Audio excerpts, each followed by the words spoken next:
오늘은 남겨진 이가봇 영광의 벗개 예수라는 제목으로 함께 말씀을 나누도록 하겠습니다. 여러분, 어떤 사건은 메시지를 담고 있습니다. 그것이 큰 사건이든 작은 사건이든 말이죠. 저는 개인적으로 통영을 좋아합니다. 여러분 통영 가보셨나요? 경상남도 거제도 옆에 통영 있습니다. 통영에서 수많은 예술가가 나온 거 아시죠? 거기 가면 박경리 기념관이라고 있는데 그 양지 바른 곳에 박경리 기념관이 있어요.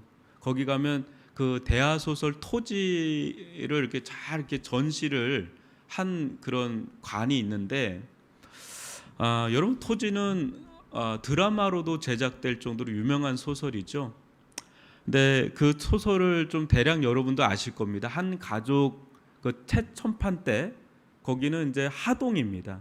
거기 태천판 때 그 세트장이 있어요. 거기도 참 가보시면 아름답습니다. 근데 그 한 가족 안에서 일어난 역사를 다루는 거거든요. 근데 알고 보면 한국 근현대사하고 맞물리면서 한 가족사가 이어져가는 아주 장엄한 대하소설. 이 바로 토지입니다. 겉으로 볼 때는 이게 한 가족사지만 실제 들어가 보면 좀 더 깊이 들어가면 우리나라의 역사를 반영하고 있는 거울과도 같은 그런 소설이 바로 토지예요. 그래서 어떤 사건이 일어날 때 우리는 그보다 그 사건 안에는 훨씬 더 크고 거대한 서사와 담론이 있다는 것을 볼 수가 있는 대목이 그런 것들이에요.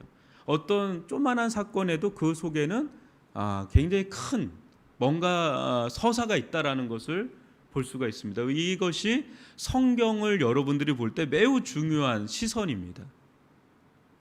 여러분 한번 보세요. 수천 년 전이죠. 지금 수천 년 전의 작은 나라입니다.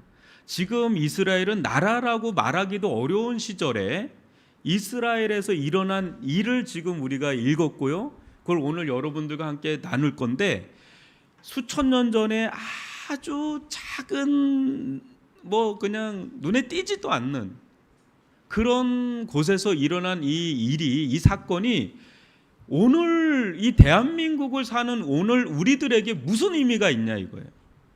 여러분들 금요철에 이렇게 먼 걸음 시간을 내서 이번부터 황금 연휴도 되는 거잖아요. 금토일 쫙 월까지. 근데 이 시간을 내서 이렇게 오는 거는 뭔가 말씀을 듣고자 하는데 이 말씀이 수천 년 전에 그 조그만한 데서 일어난 하나의 사건이거든요. 그 사건이 오늘날 우리에게 무슨 의미가 있냐 이거죠. 나와 무슨 상관이 있냐 이거죠.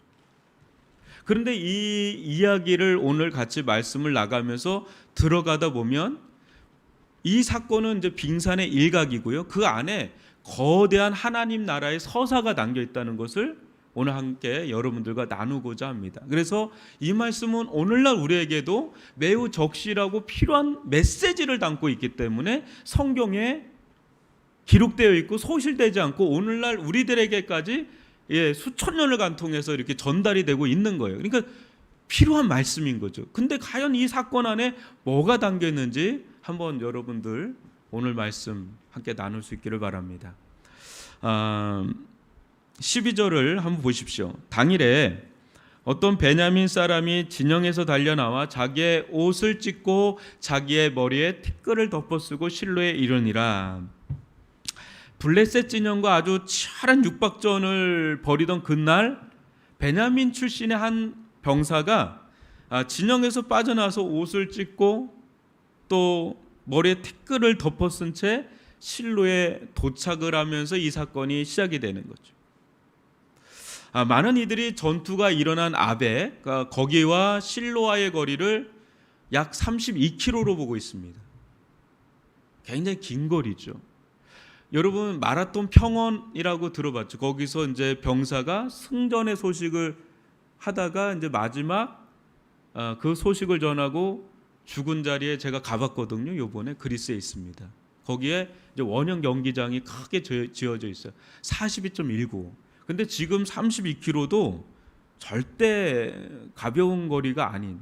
근데 이 병사도 한 걸음에 지금 뭔가를 소식을 가지고 달려 나온 그게 이제 12절의 시작이에요. 그가 전한 소식이 그럼 이제 어떤 소식인지는 이제 13절로 17절인데 다시 한번 읽어보겠습니다. 교독으로 읽어보죠. 그가 이럴 때는 엘리가 길려 자기의 의자에 앉아 기다리며 그의 마음이 하나님의 계로 말미암아 떨릴 즈음이라. 그 사람이 성읍에 들어오며 알림에 온 성읍이 부르짖는지라. 엘리가 그 부르짖는 소리를 듣고 이르되 이 떠드는 소리는 어찌 됨이냐. 그 사람이 빨리 가서 엘리에게 말하니 그때 엘리의 나이가 98세라 그의 눈이 어두워서 보지 못하더라. 그 사람이 엘리에게 말하되 나는 진중에서 나온 자라. 내가 오늘 진중에서 도망하여 왔나이다. 엘리가 이르되 내 아들아 일이 어떻게 되었느냐. 소식을 전하는 자가 대답하여 이르되 이스라엘이 블레셋 사람들 앞에서 도망하였고 백성 중에는 큰 사륙이 있었고 당신의 두 아들 홈니와 비나스도 죽임을 당하였고 하나님에게는 빼앗겼나이다.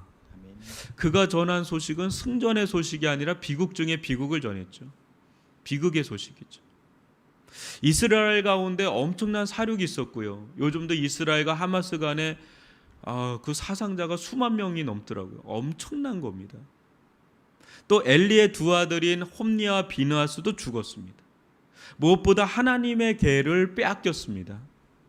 이 소식이 이스라엘 가운데 들려질 때 사방 천지에 통곡이 하늘에 사무치듯 막 일어난 거예요. 여러분 한번 생각해 보세요. 수많은 병사들이 전쟁에 나갔을 때 아마 가정에 한두 명 정도는 다 나갔는 거예요. 자기 아들들 한두 명은 다 나간 겁니다. 뭐 엘리의 아들들도 나간 마당에 안 나간 장병들이 누가 있겠어요. 근데 거의 다 죽은 거예요. 그러니까 온 전 나라에 그냥 통곡이 그냥 절규가 막 터져 나오는 거예요. 엘리의 두 아들마저 잃었는데 뭐 할 말이 더 뭐가 있겠어요. 최고 리더도 죽었는데. 그러나 엘리가 진정 두려웠던 이유는 아들들의 죽음보다 뭐에 더 떤 건지 아시죠? 여러분 뭐가 더 두려웠던 거야? 엘리가 13절 보면 그의 마음이 하나님의 계로 말미암아 떨릴 즈음에 하나님의 계를 빼앗긴 데서 더 두려웠던 거예요. 엘리가 비록 여러분 사명을 감당하지는 못했지만요, 영적으로 완전 죽은 자는 아닙니다. 그는 멀리 떨어져 있었지만 마치 하나님의 계와 하나로 동기화가 된 것처럼, 연동이 된 것처럼 무엇인가 이제 불길한 일이 일어날 것 같은 감지를 하고 있었던 거죠. 영적으로 민감한 거죠. 그의 예감은 적중했어요. 진짜 일어나지 않아야 될 것을 이제 염려하고 있었는데 그 일이 일어나고 만 거죠. 엘리는 타락해서 하나님의 심판을 받았지만요, 영적 지도자로서 책임감마저 무너진 자는 아니에요. 그는 어느 정도 일말의 양심과 신앙이 있었던 사람이에요. 그는 두 아들의 죽음보다 하나님의 계를 빼앗긴 것을 더 두려워했고 염려했습니다. 그런 그가 그토록 염려하던 일이 일어나자 그 충격은 상상할 수 없는 그 일로 너무나 컸던 거죠. 뒤에 보면 이제 목이 자빠져서 목이 부러져서 죽는 거죠. 여러분들도 교회에 대한 어떤 염려 또 마음 그게 있고 또 그게 민감하고 아마 그게 크신 분들이실 거예요. 그렇지만 교회를 담임하는 목회자를 따라갈 수는 없겠죠. 아무래도 여러분의 일선은 다른 데 있고 저는 여기에 내내 여러분들 전체를 목양해야 되는, 계속 깨어 있을 수밖에 없는, 생각할 수밖에 없는 입장이죠. 제가 부교육자일 때 이렇게 교회를 몇 군데를 이렇게 사역지를 옮기면서 사역을 했었어요.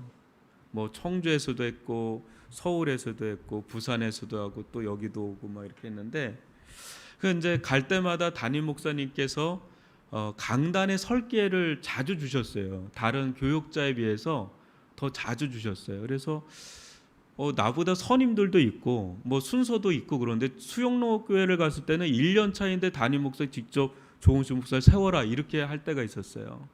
보통 3년 넘어야 세우는데 워낙 목사님들이 많아서. 그래서 뭐 이제 목사님들하고 식사하거나 이럴 때 이제 이런저런 얘기를 할 때 왜 이렇게 좀 세우시냐. 그 자주 세워도 되게 부담되잖아요. 부교육자 때는. 근데 이제 목사님이 영적인 결이 같다. 내가 생각하는 영적인 흐름하고 조 목사는 많이 흡사하게 좀 가서 나도 은혜를 받고 도움이 된다. 실제 그런 얘기를 제일 많이 한 분은 장강훈 목사님이세요. 저한테. 다른 분들은 많이 얘기는 안 하시는데 아주 노골적으로 많이 하시는 분은 장 목사님이세요. 그래서 제가 영적인 자존감이 많이 올라갔던 그런 계기가 실은 있었습니다. 근데 저는 뭐 그때 그 목사님들의 말이 이렇게 와닿지도 않고 잘 몰랐어요. 근데 담임 목사가 돼서 목회를 해보니까 목사님들이 왜 그런 얘기를 했고 어떤 의미에서 했는지를 제가 너무 지금은 심층 이해를 하고 있습니다. 그래서 이제 부교육자들이 저와 결이 같고 영적인 흐름을 정말 잘 감지하면서 민감하게 설교를 해주면 나도 은혜가 되고 힘이 되고 또 들어야 될 말씀이라고 생각이 드니까 아마도 이제 목사님들이 그러시지 않았나 이런 생각을 제가 좀 해봅니다. 저는 이렇게 찬양을 할 때도 찬양의 곡을 제가 원장로님하고 상의하지는 않아요. 근데 어느 때 너무 맞아요. 제 설교하고 너무 맞아서 갈 때는 야 이건 참 놀랍다. 그럴 때가 제가 한두 번은 아니었는데 그런 은혜들이 좀 있습니다. 교회는 여러분 다양한 흐름이 있어요. 다양한 흐름이 있어요. 왜냐하면 사람들이 다양하잖아요.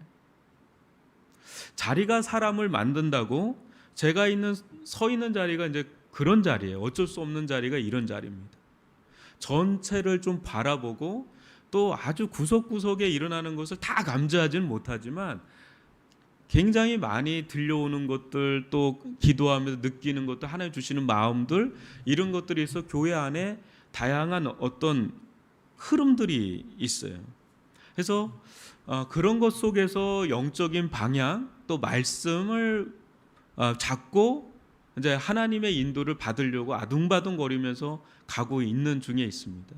그래서 저는 여러분 우리 부교육자들 우리 권호인 목사님이나 심춘식 전사 너무 귀한 우리 교육자들인데 우리 또 장로님들 우리 교회 리더가 되는 목자님들 이런 분들이 뭐 구묘초라든 주일 예배 때 왔을 때 하나님께서 우리 교회를 어떻게 이끌어 가시는지 또 하나님께서 우리에게 원하시고 지금 말씀하시는 성령의 음성 하나님의 음성 하나님의 마음이 무엇인지 민감하게 캐치하고 그것을 함께 공유하고요 함께 그것을 나누고 함께 그 방향으로 나아갈 때 하나님께서 우리들 가운데 하나님의 일들을 펼쳐 보일 줄 믿습니다. 이제 이런 부분에서 영적으로 교감을 하게 되고 영적으로 통한다라는 거죠. 그런 데서 같이 민감해야 되고 또 거기에 따라서 같이 순종하면서 나아가는 그런 것을 해나갈 때 우리 위례중앙교회가 이 지역에 든든하게 서나갈 뿐 아니라 전도적 선교적 사명을 감당할 줄 믿습니다. 제가 서 있는 이 자리 여러분들은 제가 어떤 기도를 제일 많이 하고 뭘 참 마음에 쓰는지 여러분들 아세요?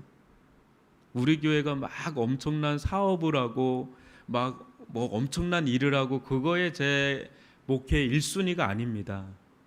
제 목회 1순위는 여러분들의 영혼입니다. 한 분 한 분들을 볼 때 여러분들은 어떤 봉사를 하실 거예요. 어떤 일을 하실 거예요. 근데 그 일하면 제가 기쁘고 힘이 됩니다. 굉장히 그러니까 이 금철 때 더 많이 나오면 저는 기쁩니다. 근데 제가 교회에서 내내 생각하는 게 뭐냐면 여러분들의 신앙이에요. 그거를 가장 많은 고민을 하고 기도를 합니다. 여러분들이 어떤 일을 하고 안 하고는 그 다음 문제입니다. 그래서 한 분 한 분들의 영혼의 상태와 믿음의 성장과 그런 부분들을 더 많이 기도하고 마음을 쓰지 뭐 우리 교회가 엄청 커지고 뭐 이거는 두 번째 세 번째로 넘어가는 거예요. 그걸 안 기도하는 건 아니지만 그게 1순위 여러분들 영혼의 안녕을 위해서. 여러분 히브리서 13장 17절 보세요. 너희로 인도하는 자들에게 순종하고 복종하라. 그들은 너희 영혼을 위하여 경성하기를 자신들이 청산할 자인 것 같이 아느니라. 그들로 하여금 즐거움으로 이것을 하게 하고 근심으로 하게 하지 말라. 그렇지 않으면 너에게 유익이 없느니라. 여러분, 가장 거룩한 그 행위 안에서도 죄와 사단이 역사를 한다면 우리가 얼마나 경성하고 깨어 있어야 되겠습니까? 목회자는 무엇보다 성도의 영혼을 돌보는 영적 의사예요. 예. 여러분, 의사 굉장히 중요하죠? 근데 영혼까지 다룰 수는 없어요. 영혼을 다루는 건 목회자밖에 없어요. 영혼의 의사란 말이죠. 목회자의 손길에 영혼의 돌봄을 받는 이들은 아주 완전하진 않지만 상당히 영적인 유익을 얻습니다. 목사님, 제가 이런 상황인데 저에게 기도해 주세요. 목사님, 이럴 때 제가 어떻게 해야지 조언 좀 해주세요. 근데 세상에 대해서는 여러분들이 더 잘할 거예요. 근데 영적인 부분에서 말씀에 대해서는 이쪽이 전문가니까 한번 이제 기도도 하고 또 생각도 하고 조언을 해줘요. 그런 분들을 제가 많이 만났거든요. 그러면 정말 하나님께서 풀어가고 열어가는 것들을 제가 많이 보고 열매를 맺는 것을 보게 되는 거죠. 그 목양을 받는 거예요. 그게 목회적인 돌봄을 받는 것이 여러분들에게 굉장히 유익입니다. 근데 독고다이처럼 그냥 예배만 왔다가 설렁 가고 목사님, 목회자와 어떤 관계와 조언과 멘토링의 관계가 안 돼 있으면 정말 자기 스스로 살아가는 거예요. 정말 많은 것을 놓쳐요. 그게 교회가 크든 작든 상관이 없더라고요. 제가 보니까. 또 뭐 교회가 막 은혜가 충만하고 충만하지 않아도 상관이 없더라고요. 여러분 잘 보세요. 지금 이스라엘은 굉장히 영적으로 혼탁하거든요. 근데 한나, 사무엘 잘 보세요.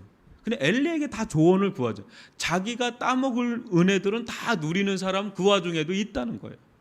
그렇기 때문에 여러분들에게 제가 한 가지 부탁을 드린다면 목회자에게 영적인 돌봄을 받으세요. 세상의 돌봄은 다른 데서 뭐 병원도 가고 뭐 어떻게 심하면 정신과도 가고 그래야 되겠지만 영적인 돌봄은 목회자의 손에서 말씀과 기도와 또 조언을 받으면서 나갈 때 굉장히 여러분들 유익을 얻게 될 것이라고 믿습니다. 이것을 잘 여러분들 삶에 자양분이 되고 복이 된다는 믿고 언제든지 연락 주세요. 24시간 거의 대기입니다. 여러분 거의 대기예요. 그러니까 언제든지 연락 주시고 기도해 달라고 이렇게 말씀 어떻게 했으면 좋겠냐 이렇게 할 때 여러분들에게 도움은 되지 도움이 안 되지는 않으실 겁니다. 여러분, 한 병사의 소식을 들은 엘리와 그의 가문이 어떻게 되었는지 한번 18절로 22절을 또 교독으로 읽어보죠. 하나님의 계를 말할 때에 엘리가 자기 의자에서 뒤로 넘어져 문 곁에서 목이 부러져 죽었으니 나이가 많고 비대한 까닭이라. 그가 이스라엘 사사가 된 지 40년이었더라. 그의 며느리인 비느하스의 아내가 임신하여 해산 때가 가까웠더니 하나님의 괴를 빼앗긴 것과 그의 시아버지와 남편이 죽은 소식을 듣고 갑자기 아파서 몸을 부려 해산하고 죽어갈 때 곁에 서 있던 여인들이 그에게 이르되 두려워하지 말라. 내가 아들을 낳았다 하되 그가 대답하지도 아니하며 간념하지도 아니하고 이르기를 영광이 이스라엘에서 떠났다 하고 아이 이름을 이가봇이라 하였으니 하나님의 괴가 빼앗겼고 그의 시아버지와 남편이 죽었기 때문이며 또 이르기를 하나님의 괴를 빼앗겼으므로 영광이 이스라엘에서 떠났다 하였더라.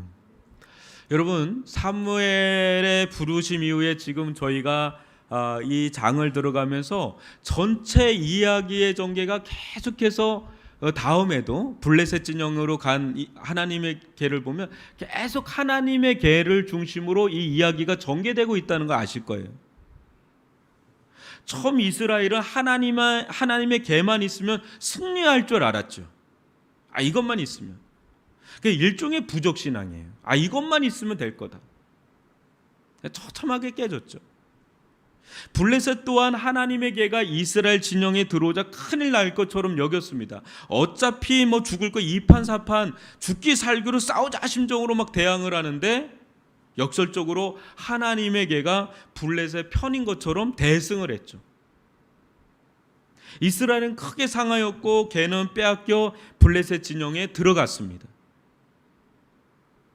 비극은 또 다른 비극으로 연쇄 반응을 일으켰습니다. 이 소식을 들은 엘리는 목이 부러져 죽었고요. 며느리 또한 기쁘고 즐거운 이 출산의 날, 충격적인 비보에 해산하다가 구부러져서 죽었죠. 그런데 엘리나 엘리의 며느리 모두 이들의 결정적인 사인이 있죠. 이들이 죽게 된 결정적인 사인이 뭐냐면 하나님의 계였습니다. 이스라엘의 큰 패배나 자신의 아들들이나 남편의 죽음은 2차적일 정도 이 두 사람이 다 죽음에 이르는 큰 충격을 받은 것은 하나님의 계의 부재, 하나님의 계를 빼앗겼다는 거에 충격을 받고 둘 다 그날 죽습니다. 나름대로의 이 사람들은 신앙이 있었어요. 엘리도, 엘리의 며느리도. 이때 엘리의 며느리가 여러분도 아는 유명한 말을 하고 죽음을 맞이하죠. 뭐죠? 이가봇. 아주 저주스러운 이름이죠. 이가봇. 이가봇이란 뜻은 뭐냐면 여러분, 하나님의 영광이 없다 이거예요. 하나님의 영광이 떠났다. 자녀를 낳았어요. 너무나 사랑하는 자녀를 10달을 품고 있다 낳았는데 자녀의 이름을 너무 저주스럽게 짓고 그 자리에서 죽은 엄마. 여러분, 이런 엄마가 세상에 있을까요? 어떻게 이가봇이라고 애 이름을, 그 수많은 이름, 축복된 이름이 너무 많은데 얘 이름을 이가봇, 하나님의 영광이 떠난 아이, 뭐 이렇게 져놓고 그냥 그 자리에서 죽어버리면 이 아이는 아무것도 그냥 모른 채 그냥 눈만 뻘끔뻘끔 뜨면서 그냥 응애하면서 태어난 겁니다. 이 어처구니 없는 이런 상황이 지금 벌어진 거예요. 사랑하는 성도 여러분, 하나님의 계가 무엇이길래 이토록 커다란 재앙을 불러일으켰을까요? 이들의 법계 신앙은요, 처음부터 우상 숭배에 가까웠습니다. 이들은 법계를 하나님과 동일시했죠. 그때 법계가 들어오면 하나님께서 함께 하시는 것처럼 착각을 한 거죠. 그러니까 법계를 잃어버렸을 땐 하나님을 잃어버린 것처럼 착각을 또 했죠. 착각신앙이죠. 그러나 알고 보면 여러분, 처음부터 지금까지 하나님은 이스라엘과 함께하지 않았어요. 왜냐하면 블레셋과 조금도 다를 바 없는 우상 숭배자들의 진영에 하나님께서 함께 하실 리가 없는 거죠. 지금 법계가 문제가 아니라 이스라엘 자체가 믿음이 없었습니다. 하나님을 향한 올바른 믿음이 없었다는 거예요. 좀 뒤에 블레셋 진영에 들어간 이 법계를 여러분 다루게 될 텐데, 여러분, 하나님의 법궤는 블레셋 편이었나요? 아니죠. 법궤 그거 꿀꺽 삼켰다가 아주 그냥 속이 완전히 타버리고 뒤탈이 나가지고 아주 초토화가 됩니다. 블레셋 진영이 여기 가도 초토화시키고 저쪽으로 가도 초토화시키고 6고을을 다 초토화시켜서 마지막에는 벳세메론인가 어디서 그냥 토해내면서 그냥 법궤 사건이 마무리가 되는 걸로 끝나거든요. 그러니까 하나님은 여러분 뭡니까? 이스라엘 편도 아니고 블레셋 편도 아니에요.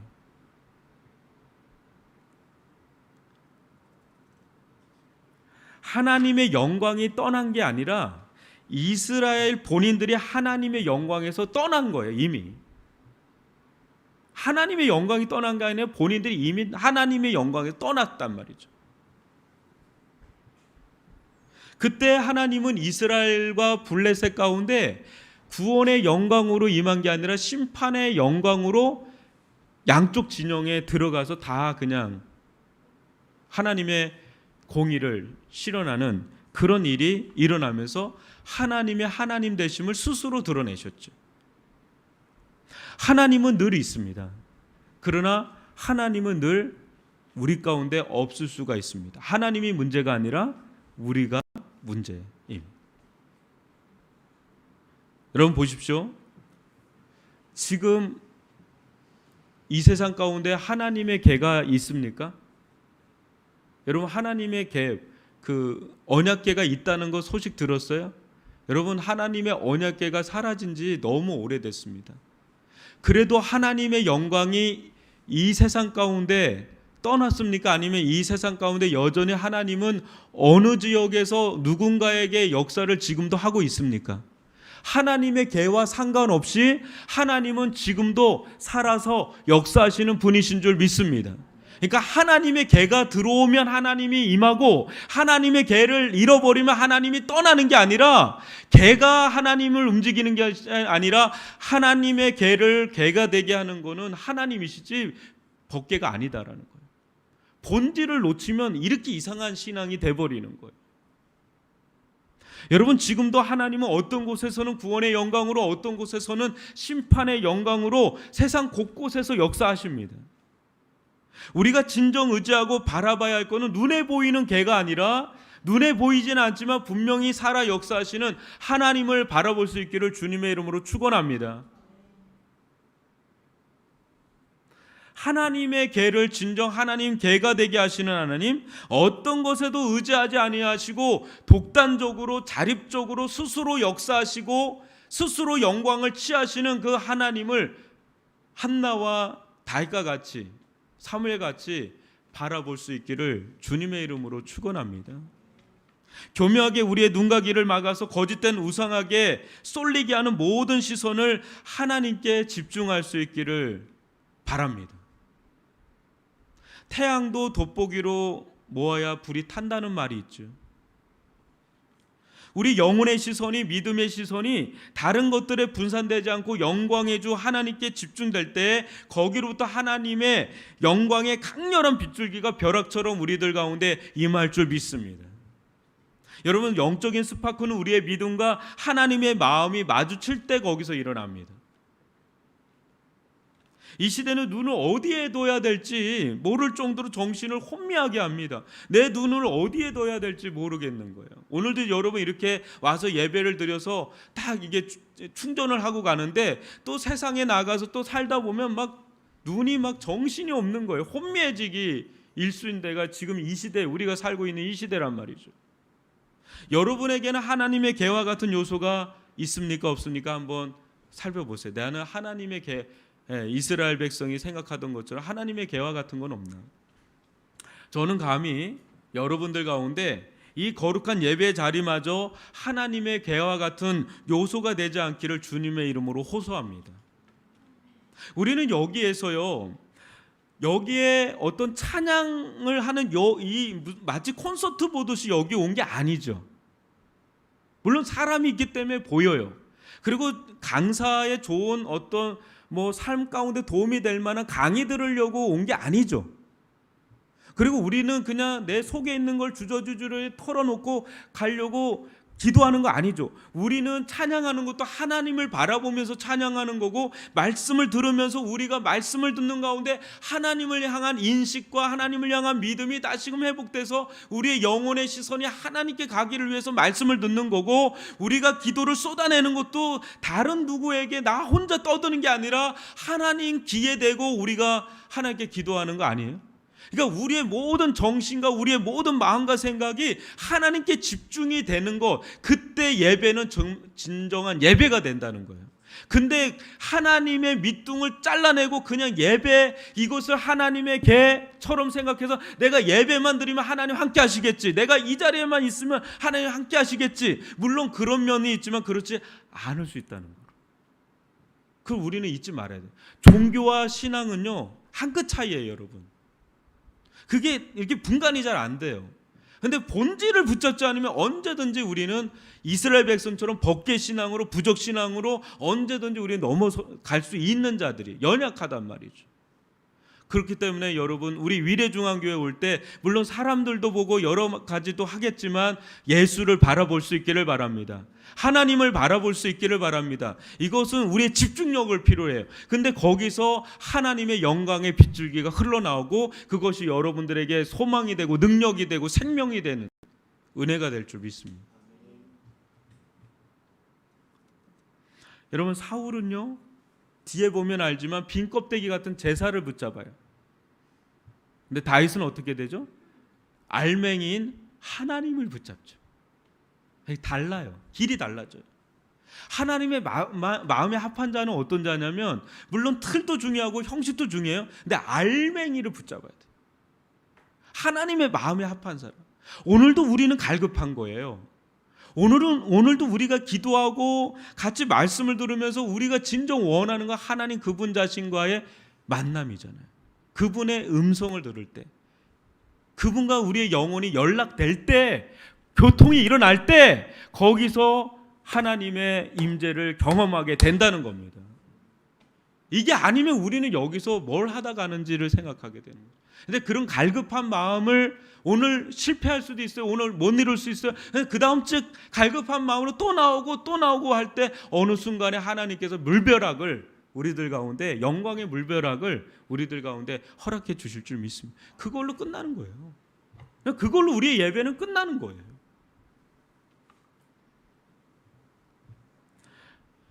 여러분은 이 이야기 속에 말도 못한 한 인물을 발견하십니까?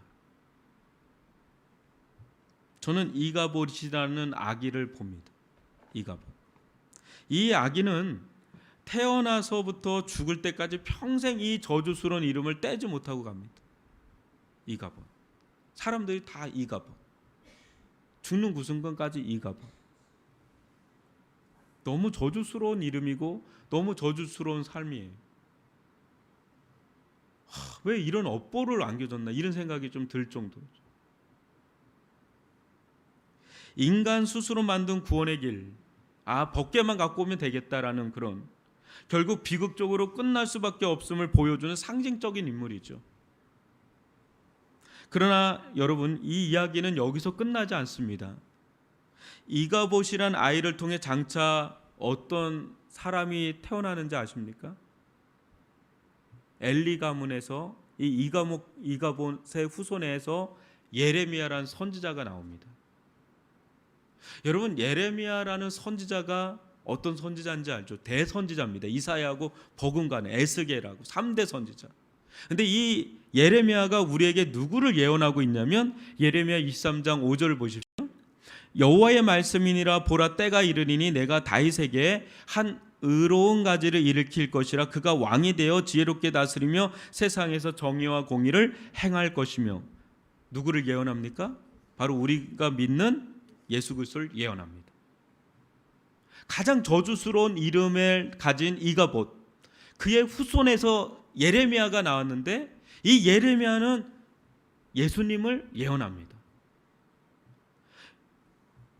예레미야는 비록 이가봇의 후손으로 태어났지만 하나님의 은혜로 선지자로 부름을 받았고, 그 시대도 온갖 우상 숭배로 가득한 시대였지만 장차 이 땅 가운데 임할 구원의 주가 되신 다윗의 후손 예수 그리스도를 소개하는 자로 쓰임을 받습니다. 그런데 성경은 예수님을 어떤 분으로 소개하고 있는지가 또 나오는데요. 이제 여러분 잘 보세요. 이가봇에서 예레미야로 흘러갔고, 예레미야에서 예수님께로 가는데, 예수님에 대해서 어떻게 소개합니까? 요한복음 1장 14절 18절 제가 읽어드릴게요. 말씀이 육신이 되어 우리 가운데 거하심에 우리가 그의 영광을 보니 아버지의 독생자의 영광이요 은혜와 진리가 충만하더라. 본래 하나님을 본 사람이 없으되 아버지 품속에 있는 독생하신 하나님이 나타내셨느니라.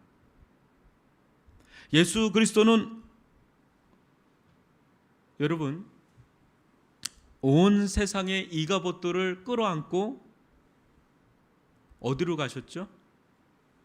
온 세상의 저주스러운 이가봇들을, 우리도 이가봇인데, 끌어안고 가장 저주스러운 자리로 갔죠. 그게 십자가죠. 그게 진짜 여러분 이가봇은 예수님이에요. 하나님의 영광이 떠나서 엘리 엘리 라마 사박다니하죠. 진정한 이가봇은 예수님이에요. 그런 분이셨지만 실상 예수님은 어떤 분이라는 거예요? 요한복음에서 예수님은 하나님의 품속에 있다 나오신 분으로, 하나님의 영광으로 충만하신 분, 하나님의 은혜와 진리로 충만하신 분, 이렇게 소개하고 있어요. 그러면 우리의 잃어버린 하나님의 영광을 온전히 회복되는 자리는 영광으로 충만하신 예수 그리스도의 품속으로 들어가는 것인 줄 믿습니다. 다른 데서 우리의 영광이 회복되는 것이 아니라 진정한 이가 보시면서 진정한 하늘의 법궤가 되시는, 영광의 법궤가 되시는 예수님의 품 안으로 들어갈 때 우리의 잃어버린 영광이 회복될 줄 믿습니다. 우리 스스로 구원하려는 모든 거짓된 시도를 여러분 내려놓기를 바랍니다. 여러분, 우리 스스로 그 어떤 일을 행해도 잃어버린 우리의 영광을 되찾을 수가 없습니다. 우리는 이가봇이에요. 끊임없이 우리 안에서는 하나님의 영광이 떠난 그런 흔적과 찌꺼기들이 계속해서 나온단 말이에요. 그래서 우리가 스스로 하나님의 법궤를 만들면 되겠지, 이걸 이렇게 하면 되겠지, 기도 많이 하면 되겠지, 예배 드리면 되겠지. 여러분, 그건 다 거룩한 행위가 아니라 그런 것들로 구원받을 수가 없습니다. 우리는 전적으로 이가봇들이죠. 근데 우리를 다 쓸어안고 진정한 이가봇이 되신 주님께서 모든 저주를 다 담당하시고 거기서 끝나신 것이 아니라 우리를 대신해서 부활하심으로 충만한 영광 중에 영광으로 들어가셔서 우리를 끌어들이시죠. 내게로 오라고, 내 영광에 참여하라고, 내 영광을 너에게 줄 거라고. 이게 영광의 복음인 줄 믿습니다. 이 복음이 여러분들 가운데 임했을 때 어떤 일이 일어나는지 여러분 고린도후서 3장 18절을 한번 다 같이 읽어볼까요? 우리가 다 수건을 벗은 얼굴로 거울을 보는 것 같이 주의 영광을 보매 그와 같은 형상으로 변하여 영광에서 영광에 이르니 곧 주의 영으로 말미암음이라. 우리를 하나님께서 이가봇으로 있는 것이 아니라 영광에서 영광으로 변화되는 하나님의 자녀로 우리를 불러주신 그 은혜의 복음, 그 회복의 복음, 그 영광의 복음으로 우리를 초청해 주셔서 너무나 감사할 뿐입니다. 에베소서 1장 23절 보시면 교회는 그의 몸이니 만물 안에서 만물을 충만하게 하신 이의 충만함이니라. 뭡니까? 예수 안에 흡수되는 세상의 수많은 이가봇들은 그 어떤 저주스러운 삶을 살았다 할지라도 사마리아 여인처럼 또 니고데모처럼 또 현장에서 가늠하다가 잡힌 여인처럼 또 삭개오처럼 막달라 마리아 7 귀신에 들린 수많은 저주스러운 이가봇과 같은 삶을 살았던 어떤 인생도 예수님 안에 들어오면 변화하여 회복되고 영광 가운데 영광의 자녀로 승격이 되면서 회복되는 그런 일들이 오늘날도 계속해서 이루어질 줄 믿습니다. 진정한 이가봇이면서 진정한 하늘의 영광의 법궤가 되신 예수님 안에 우리가 머물 때 우리의 잃어버린 영광을 되찾게 되고 회복하게 되고, 이 예수님께서 민들레 홀씨처럼 세상에 흩날릴 때 온누리의 빛처럼 퍼져나갈 때 그곳에 수많은 이가봇들이 변화되어 영광의 하나님의 자녀로 변화되는 그런 일들이 일어날 줄 믿습니다. 이것이 우리가 이 땅 가운데 존재하는 이유고 목적입니다. 여러분들은, 저도 그렇고 여러분들도 그렇고 이가봇 같은 자들이었죠. 그러나 우리의 진정한 이가봇이 되어주신 그 예수님의 십자가의 은혜 가운데 우리는 회복이 됐고 이제 영광에서 영광으로 이르는 우리 안에 성령을 주셔서 실질적으로 우리를 계속해서 하나님의 형상으로, 예수 그리스도의 형상으로 변화시켜 나가는 그 하나님의 놀라운 은혜의 복음 안에 우리를 불러주신 그 하나님을 높이 찬양하면서 또 높이면서 고백하면서 우리 주님 앞에 나갈 수 있기를 주님의 이름으로 축원합니다. 기도하겠습니다. 사랑의 하나님 아버지,